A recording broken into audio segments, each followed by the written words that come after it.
Recently, I have been working in my mediation therapy practice with people who have estrangements in their family, that have disconnections that aren't comfortable.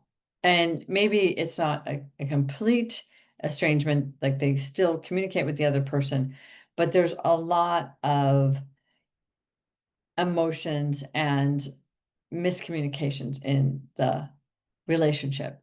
So I wanted to talk about some of the concepts of this kind of situation of estrangements and distance in relationships, in families or in couple relationships or extended families or kids.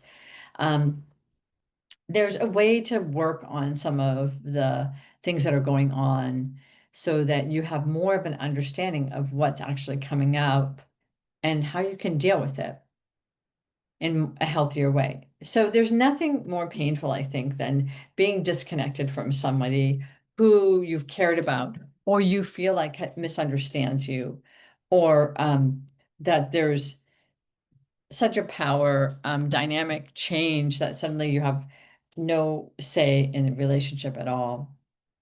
These are very complicated and complex situations, but I wanted to give a few tips about these, so that it could help you through these times of feeling like you have an unhealthy disconnect from somebody, what you could do for yourself. Because I think one of the things that we have to do is to create health for ourselves, mental health, mental and emotional stability for ourselves. So that's what I wanted to spend the next few set videos doing for you, is to give you some tips about how to handle estrangements and distant relationships, distance that occurs in relationships because of maybe things in the past, misunderstandings.